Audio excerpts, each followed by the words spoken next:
the Dynamite a lot. A few days removed from Revolution, which everyone said was the greatest they've ever seen from AEW. I will say it was a very good show. No lie about it. Very good. Greatest that they've ever produced? I don't think so. But it's damn good. But what do we get for this Dynamite? A couple of days removed from a Revolution. All at once. Look, guys, normally, like in WWE years prior when they actually produced proper booking and pay-per-views, and this is on a WrestleMania, the Monday after WrestleMania, they do a hard reset and they start rebuilding everything going into the next WrestleMania when they used to do it correctly. This, I'm not saying it's their signature pay-per-view, but they threw a lot out at once. Instead of spreading it out for the next couple of weeks, they decided to go straight out and throw a ton of stuff all at once. Flat out. This is what you get, baby. Now, I'm going to miss something.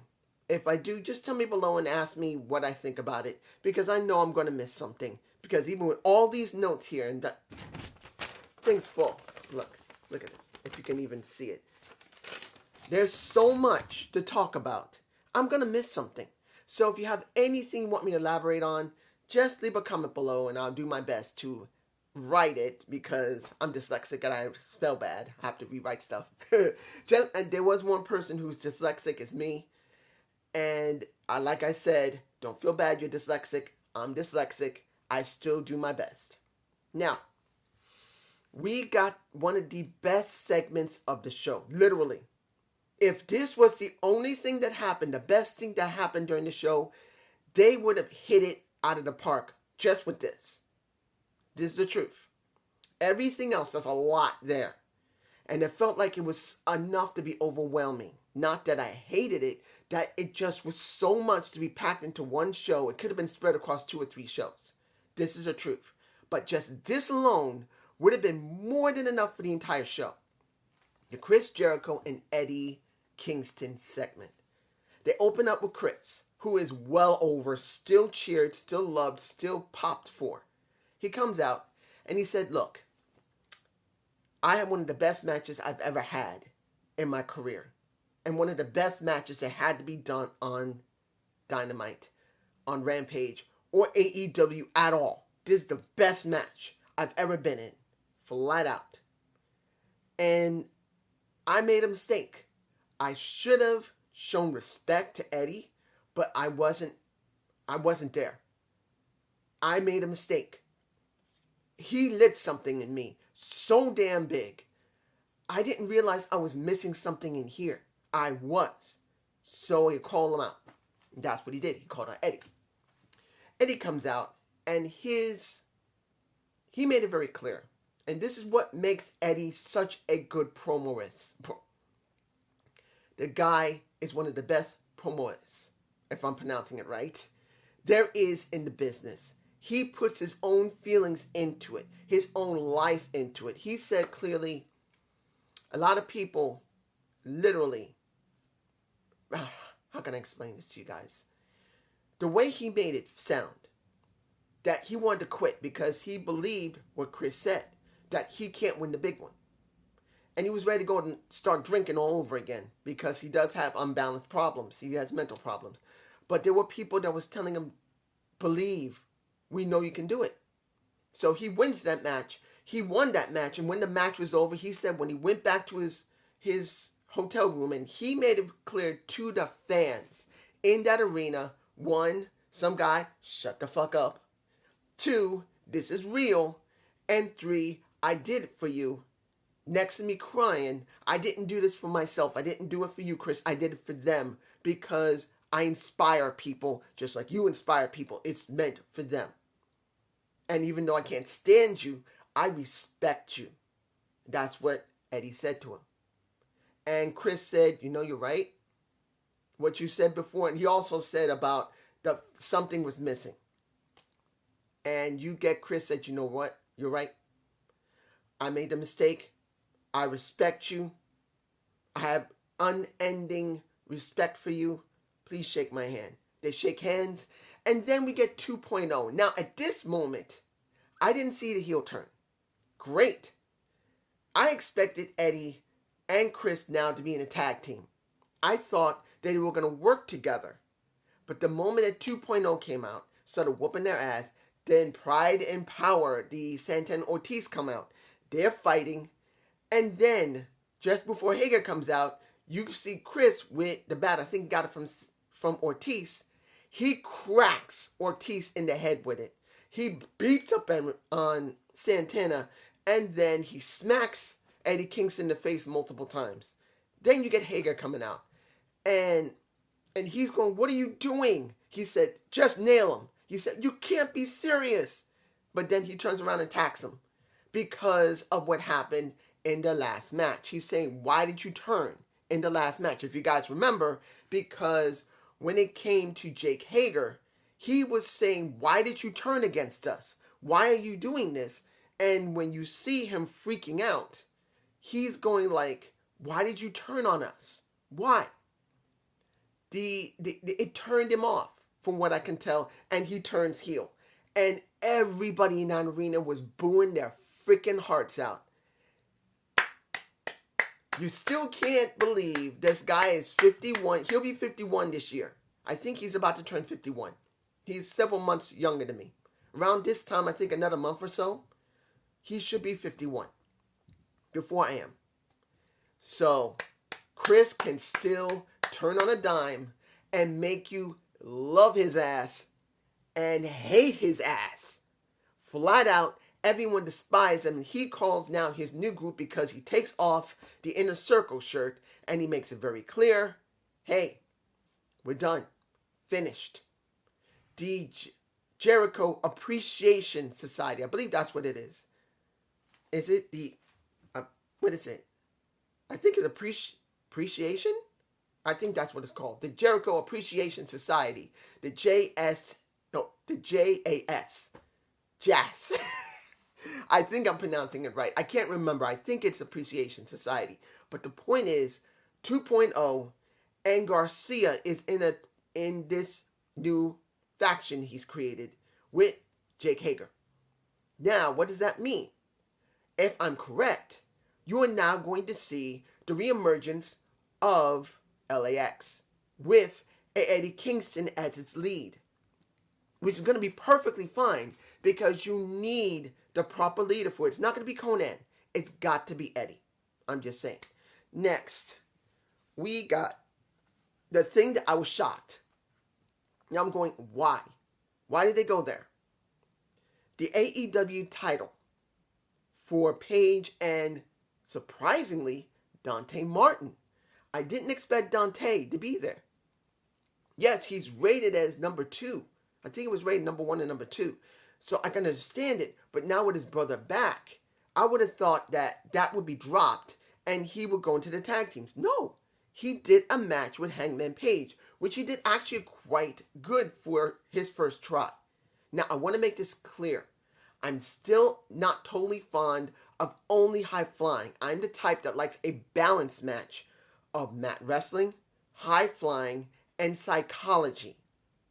If you can do a little bit of mat-based wrestling along with a little bit of smash mouth, that's good. Some high flying is good, but you must have psychology in the match. That wasn't there. I'm being honest, guys. There was no psychology in that match at all. It was all high, fast-paced, high octane. So there's going to be people that are not going to like that match. And there's going to be people who are going to rave about it because not only was it very fast-paced, it was also spotlighting Dante Martin, which I was fine with. Seeing Dante being spotlighted was a great thing for me personally because it's good to see they have some belief in him. That is the truth. But I'm not going to lie here. Even with what happened with Adam Cole, and he making it very clear after the match, and you see Adam Page saying, "Look, I know your brother's back." Let me crank back. He calls Dante back in the ring because he's getting interviewed. He says, "Dante, I know your brother's back. I know you're going back into tag teams. I know you're going to try and get gold. But you know what? You're one of the best I've seen, the best I've faced. And if you ever want another shot, when you're ready, If I'm still here, you know you're getting it. So that was nice. And then you get the Adam Cole coming out and making it exceptionally clear that that was a fluke. I don't care what it takes. I'm going to get my damn title. It belongs to me. Okay. But to be honest, even though I understand what happened to the TNT Championship, if you could not have it at the end of the show, it should have had its own show. You could have done what you did in the very beginning with Eddie and the Jericho. And at the end of the show, and that could have been the beginning, and at the end of the show, you could have Dante Martin and Adam Hangman Page and the Adam Cole. They could have their own show. It didn't have to go on Rampage. It could have been another Dynamite. They could have done it next week because they deserve to be spotlighted by them themselves. But with the show being so heavily packed, where I'm sure the JD is going to love it, I'm sure just Alex is going to love it, if I'll be surprised, I promise you, I will be surprised when I check them later that they say, honestly, there was too much in this episode. It should have been broken up into another episode, or at least another one after that. I would be surprised if they say it, because honestly, so much was here, it was almost impossible to get everything spotlighted and making it special. Now, let's move on. Mox and the Bryan versus the workhorses of Howard and the Drake. This was about just showing how destructive a Mox and Bryan was. Flat out, that's what happened. I'm not even going to talk about the match because it wasn't necessary, even though there was some good action in it. Great smash mouth wrestling from Mox. Great mat-based wrestling from Bryan. But this was not about how well they worked together. This is about what happened afterward with William Regal, who came out with them.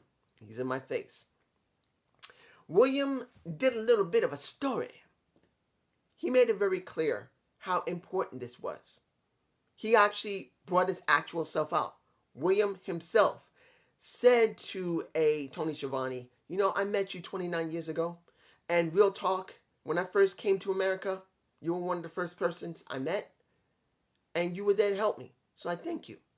And that, for me personally, was a really nice touch that we saw the real guy who came to America easily over 30 years ago. Over 30 years ago. He did. And he met a Tony Schiavone after he came to America. Because he had been working for more than 40 years. Nearly 40 years in the business. And he met him 29 years ago. So, it was a very nice thing. I don't think it was 39. Was it 39 or 29? Did he say 29 years ago or 39? I think he said 29, but I could be wrong. Now, when it came to the talk about Mox and the Bryan Danielson, he started with Bryan first. He said he met him 21 years ago, and he made it very clear. When it came down to when he met him, he said that Bryan is the version of him that should have been done correctly because he didn't do everything correctly. He didn't drink right. He didn't take care of himself right. And he knows in maybe another 10 years, he's going to be pushed in front of a window by his wife with a little bit of drool because he's going to be totally like that. But before he goes, he wants to make sure he does the right thing. And he said one of the things he knows is that this guy he met 21 years ago is a version that he should have been. And he worked with him to make sure that he became the most pure professional wrestler there is. He put him over very well. Then he put over Mox. And I have to admit, it was a lot shorter than Bryan. But it doesn't mean it wasn't important. Because he made it very clear that we met each other 11 years ago. And you know what we went through. You know what I did with you. We didn't just make hell. We were hell. And when we go, they're going to be scared of us because we're dangerous. He doesn't say it like that, but that's what I'm saying. He said clearly, I know these two gentlemen. And I know after what they did in the ring, I had to come out. And I had to make it very clear that these two men are the purest forms of this business. The purest pro wrestler. And the purest sadistic, destructive man now are in the same tag team together. And I say this to every tag team that exists now in this company. Be warned. Because when the time comes, when they hit you, you're going to feel it. He doesn't say it like that, but that's what I'm saying. You're going to feel it. You're going to understand who these two are. Now, that could have been left for another show. This could have been spotlighted by itself. Was it a great promo segment? The crowd went ape shit over William Regal during that match. Just him standing there. Guys, just for him standing there, they were going crazy for him. Now, did he do a great promo? It wasn't bad. He's never been known to be a great promolist. He's not Eddie Kingston. He's not CM Punk. He isn't. But he did a decent job to make sure he put them over. And maybe he went a little overboard with himself. But he wanted to be himself. He doesn't have to read a damn script like most people like in the WWE. So, what you get is a very genuine William Regal and two pure forms of pro wrestling from one end to another. Extremely sadistic, destructive, and will kill you in hardcore. And then the most purest, straightforward, capable wrestling you can get. I have no idea where they're going to go, but I hope it works out. And I do hope William Regal stays with them for a while before he moves off to something else. I don't want to see him rush off to do something, do this for like a month or two, maybe. And then he's gone. And he's working in the back or he's doing something else. Let it be about 4 or 5 months. I think that would be the best amount for him, for people to really get to know him, for him to really build up whatever character he wants, and just go with it. Now, next, Pac versus Yuta. I really don't know what this was about. I mean, Pac didn't win here. And the kicker for me, it wasn't like Wheeler Yuta was going to turn heel. Wheeler Yuta has not won very much on Dynamite. Very rarely has he won on Rampage unless he's in a tag team or trios match or 4-way or 5-way or 10-way. So I haven't seen him really win a match per se just by himself without there's some type of problem or being with somebody else. And unless they're going to start turning him heel, honestly, I don't know why that match was there. I don't know why. It wasn't a bad match. No one said it's a bad match, but I don't know why it was there. There was nothing story-driven about it. And I don't know why. Let's move on. The tag title match of Jurassic Express versus the Acclaimed. Now I know people are going to say, oh, here we go with the Acclaimed. The jobbers, constant jobbers. Look, these guys wrestle very well. The rapping has now gotten quite good after more than a year and a half of seeing that Caster really has worked on his stick and he does good rap. So I will say, when he first started, I think he was nervous and he just sounded terrible. Now he really sounds very, very fluid. He sounds good. He knows what he's doing. And the match itself was a good match. And in the end, Jurassic Express wins, but now who's next? And what would this mean? They're just doing straight matches. They need more. For me personally, one of the problems I had with Jurassic Express, Luchasaurus is the most charismatic person there. He's a freaking dinosaur that has a personality that is very, very upfront in front of you. You got Christian. It's okay. He's the veteran of the group. He's fine. And then you have Jungle Boy Jack Perry. I don't hate him, but due to the fact that he's not very great when it talks on the mic, he's doing it more now and needs to build something into himself. I think really he needs to separate from Jurassic Express and really start working on himself, because right now, even though everyone loves him, it's not enough. He needs more. That's just me. You guys tell me below. Now, there was several backstage segments. Right now, Telly has been fired from FTR because when it came to Wheeler, no, was it Wheeler or was it Hardwood? Hardwood wanted to go and see his family, but Telly's telling him, I know you love family, but you got to work here. And he says, no, I am taking care of my family. And pretty much Wheeler said, no, you're done. You're fired. So now Telly's been fired from FTR. Does that mean he's been fired from the Pinnacle? I don't know.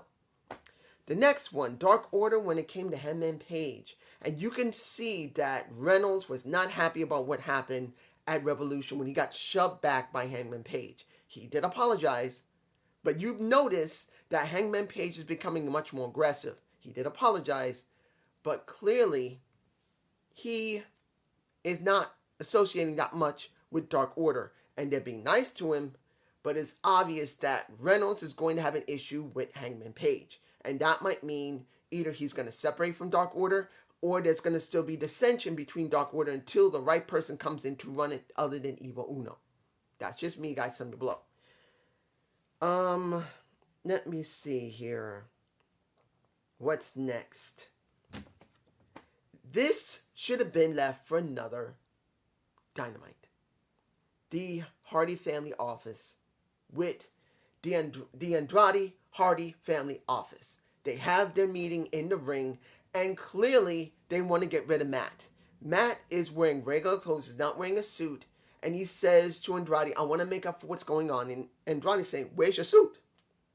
Why are you just wearing this ragged type clothes? And he says, look, I noticed, and everyone noticed, that every time I put on a suit, I act stupid.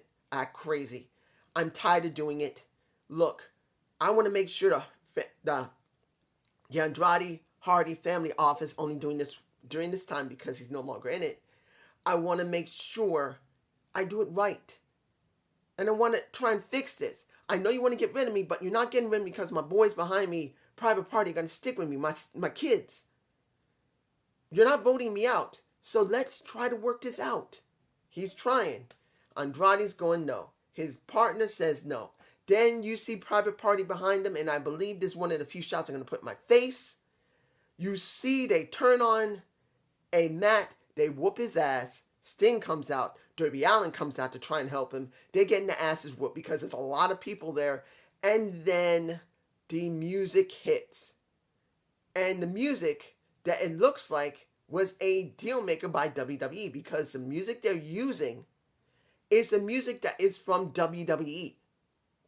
The Hardy music, it looks like they must have made an agreement, because since Jeff got kicked out, if you don't know, I'm sure you do know, that he got kicked out prematurely. He came out clean with his testing. So instead of them begging him to come back, he says, no, I'm not coming back. I don't want to join the Hall of Fame, and I don't want to come back. I don't want no titles. The only thing he probably asked for was my music for me and my brother. That's it. And I won't sue you for slander. I think that's what might have happened. So because the music they're using is the original Hardy music that was used in WWE, as far as I can tell. Unless I'm wrong, and that's the TNA and WWE, not the WWE music, but the TNA music. That sounds like the WWE music. So he comes out, they whoop ass, and you can see Darby Allin staring a hole through him. Because you know what? I still say Darby Allin is the second coming of Mick Foley. But if you just not going by his style of how he wrestles, going by his look, he's a mirror image of Matt. Not Matt, but Jeff Hardy. He is Jeff Hardy's counterpart in the recent time. If you take away from his style in the ring, which is more like a Mick Foley than it is a Jeff Hardy, about to say Matt, it looks like that's what we got. We got two guys who literally mirror one another. The only one isn't going crazy, did what he did, at least not yet. It's like a younger version of a Jeff. But there's no Matt. There's only Sting. There you go. And this should have been for another show. Guys, if you say this was perfect here, fine, good for you. But as a fair reviewer, after what happened with Kingston and... See it like this. We had to turn with Kingston and Chris. You literally had Moxley, had Bryan, had Regal. That moment should have been by itself. You now see this, where literally Matt Hardy is now teamed back up with Jeff. And that should have been its own show by itself, and they should have been spotlighted. Yes, everyone would have noticed. Everyone would have known it's about to happen, but it should have been its own signature show. Not piled up into this where you already got 1, 2, and possibly 3 moments already. Then you got Wardlow. Wardlow came out. Wardlow was interviewed. Wardlow pretty much said, I may be under contract. Got gas. Excuse me. Wardlow made it very clear. I am under contract with MJF. But, you know what? I don't care anymore. I have always helped other people. Kind of like myself. I always helped other people. I don't always care about myself. I've always been the type to give way more than I take. That's how I am. But he said the same thing. And he said he's sick of it. And also he said he was dirt poor. And his mother, who had a heart of gold, worked her ass off for her, for him, and his 2 sisters. And he wanted to give back. Next to doing wrestling because he loved it, he wanted to be able to take care of them. And Max did that. He knows that Max was bad, but when it comes down to it, he doesn't care now. I don't care if I'm under contract. I'm going to do whatever the fuck I want. And since now I got a TNT title match next week, I'm going for it. So, he told Max, look, right now it's a stand, Max. Break me out of my contract. I'm not going to bother you. Even though I would love to powerbomb the shit out of you, I don't want to bother you. I want to make this square. But don't think I'm going to act the way I am because I'm not acting like I am anymore. I'm free. That's what he said. Now, the question's going to be, how are they going to book Max? This is going to be interesting. Seeing Max having a feud with Wardlow, it has to happen. Will it happen before the next pay-per-view or will it culminate at the pay-per-view is going to be the question for me personally.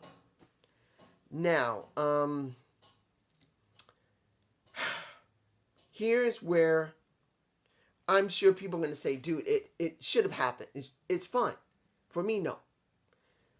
Leia Hirsch versus Thunder Rosa. Thunder Rosa should have won at Revolution. It's not the point that the match was good or not. In fact, the match was fine at the beginning. Excuse me. And it got bad near the end because it became very sloppy. It did. At nearing the end of the match, it began to become sloppy. It did. In the end, I'm not surprised Thunder Rosa won. And they are going to do it in a hometown because they made the announcement that now Thunder Rosa is going to have a match with Britt Baker in a steel cage. And yes, Red Velvet did help out to make sure Leia Hirsch wasn't going to win. But the point to me is this, guys. This should have never happened here. Tell me, having the win at your hometown, yes. It is a very substantial thing. It is very special. It means a lot to people. But what is more important? Having the win in your hometown or having the win at a signature pay-per-view where you've been built up for nearly 7 to 8 to 9 to 10 months. When she was working with NWA, she was also working AEW. She proved how great she was. And eventually finally signed with AEW and has had a feud for a long-standing time with frickin' Britt Baker. This isn't like 3 months or 5 months. It's more than a year for her dealing with AEW and people truly wanting her to have a moment. I can understand why a lot of people are angry that she didn't get it at Revolution because, yes, seeing her win in her hometown, it's going to make a lot of people happy. But to be honest, it should happen at a signature pay-per-view. Not every single time should it happen at someone's hometown. She should walk into her hometown as a champ instead of winning as a champ. Because then it could be made more important because it's not going to just last, yes, it'll be like a 20 or 30 minute match. But then after she wins, if it's at the end of the show, what then? Few minutes after she wins, and that's the end of it until we see her on the next Dynamite. No, it should happen at a signature pay-per-view, and you can devote it 10, 15, or 20 minutes for her in our own home damn town. This is what Just Alex doesn't get. It's stupid. You don't always need to do it. He's saying, don't worry about it. It don't happen. It's dumb. You don't always need to do it. Sometimes it's better to do it at a pay-per-view and give that person a 20-minute segment in their hometown holding the title up. And hell, they could have a special with the mayor getting the key to the freaking city. Not waiting until next week for it to happen, but have it all set up days ahead of time. Because they'll move in there, they can ask the mayor. That would be better. I'm just saying. Now, we got Swerve Scott, who now has become All Elite Wrestling. Now, I don't say anything about Isaiah Swerve Scott, or that's his name. I'm mispronouncing because I didn't watch him much. I didn't watch Swerve. I'm mispronouncing him because I can't remember exactly if his name is Isaiah Swerve Scott. I think it is. But pretty much, Nice wants to wrestle him on Rampage this Friday. Now, here's the thing. I don't know much about Swerve, so I can't really talk about him. I'm not going to say he does great promos. I'm not going to say he does great matches. Since I stopped watching NXT so long ago and barely checked the product, when he was there, I wasn't watching it. So I can't say if he's good or bad or he's going to suck. So I'll have to wait a while before I have any opinion on it. Finally, last thing I'm going to talk about. You got Sammy Guevara versus Scorpio Sky for the TNT title. Now, this is where, for me, this is fine where it is. Because if none of the other things was on the show, what happened with Eddie and Chris, what happened with Jeff Hardy, what happened with Moxley, and Bryan and Regal, if, what else? The match with Britt Baker, anything that's supposed to really build up into the next Dynamite was not there, this could be fine by itself. Because this could have been a signature moment for Scorpio Sky. You may not like Scorpio, but he has been there from the very beginning. He busted his ass with SCU. He earned the right to earn the titles with a Kazarian. He worked his ass off to try and do something with the Men of the Year with Ethan Page. He's worked hard enough to earn the right to win the title at the main event. I understand it. But why did you put it here? With so much packed in this damn show. It was a big ass mistake to do it. Especially when they tried to make it so important that when it came to Sammy Guevara, who's still taped up, he does a 450. Trying to splat him on a table, he gets splatted. He is messed up, and you see Conchi coming out trying to check up on her man, who's now her husband. And they try to take him to the back. He says, no, I'm going to get back in the ring. He does his work. And in the end, not only did top team interfere, not only did, what's the name of this woman? Paige Van Ness, or Van Vies. I can't remember her name because I don't watch MMA anymore and I forgot what she used to do in MMA. Pretty much, she messed with Ty. She kicked her in the head and she brought him across her man, and him and her are in my face. It's the only other image I'm going to use. Guys, this should have been left for its own show to make it special. This show was so badly packed up with so much stuff. It was wrong. Even though all the stuff was great, the crowd was into it. I'm not saying that none of the crowd didn't care about anything. When the heels did what they needed to, they booed. With the pops for the faces, they popped. The matches were good, but the problem was there was so much in this show. It was like they rushed every bit of the segment. Certain segments should have never been in there. Other segments felt rushed. Some matches should have never been on the show. They should have been their own shows flat out. That's the truth. We could have had three Dynamites with 3 different segments by themselves. You could have had Eddie Kingston and Chris Jericho's segment and Scorpio Sky with Sammy Guevara in this show. You could have done William Regal with Mox and Bryan the next week, along with dealing with Thunder Rosa and Hirsch. You could have done that and made it important that people will know what's going to happen.